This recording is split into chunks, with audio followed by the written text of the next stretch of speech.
तू अपने परमेश्वर यहोवा के लिए कोई बैल व भेड़ बकरी बलि न करना जिसमें दोष व किसी प्रकार की खोट हो, क्योंकि ऐसा करना तेरे परमेश्वर यहोवा के समीप घृणित है। जो बस्तियां तेरा परमेश्वर यहोवा तुझे देता है, यदि उनमें से किसी में कोई पुरुष व स्त्री ऐसी पाई जाए जिसने तेरे परमेश्वर यहोवा की वाचा तोड़कर ऐसा काम किया हो जो उसकी दृष्टि में बुरा है,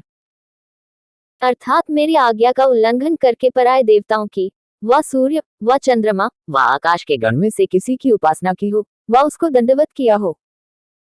और यह बात तुझे बतलाई जाए और तेरे सुनने में आए, तब भली भांति पूछपाछ करना। और यदि यह बात सच ठहरे कि इस्राएल में ऐसा घृणित कर्म किया गया है,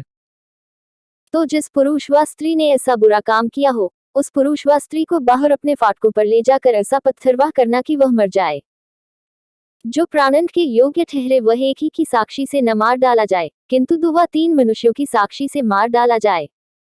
उसके मार डालने के लिए सबसे पहले साक्षियों के हाथ और उनके बाद और सब लोगों के हाथ उस पर उठे। इसी रीति से ऐसी बुराई को अपने मध्य से दूर करना।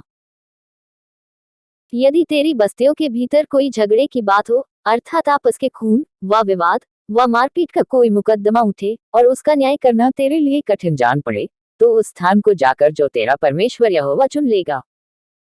लेवीय याजकों के पास और उन दिनों के न्यायियों के पास जाकर पूछताछ करना कि वे तुमको न्याय की बातें बतलाएं।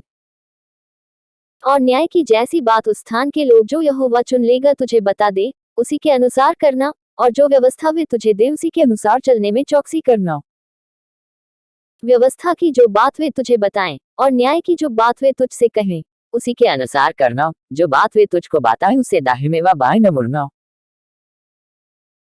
और जो मनुष्य अभिमान करके उस याजक की जो वहां तेरे परमेश्वर यहोवा की सेवा टहल करने को उपस्थित रहेगा न माने व उस न्याय की न सुने, तो वह मनुष्य मार डाला जाए। इस प्रकार तू इस्राएल में से ऐसी बुराई को दूर कर देना।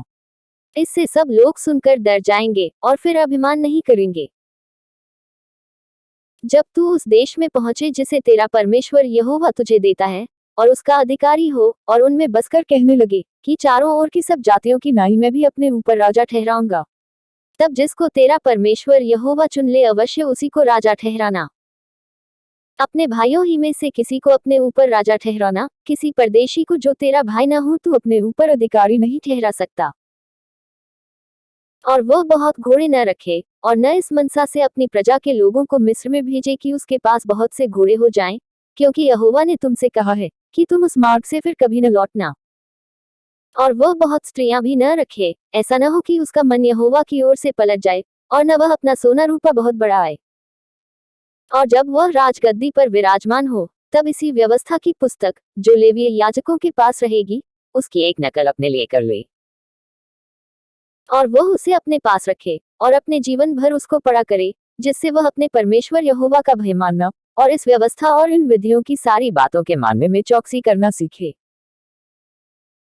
जिससे वह अपने मन में घमंड करके अपने भाइयों को तुच्छ न जाने और इन आज्ञाओं से न तो दाहिने मुड़े और न बाएं, जिससे कि वह और उसके वंश के लोग इस्राएलियों के मध्य बहुत दिनों तक राज्य करते रहें।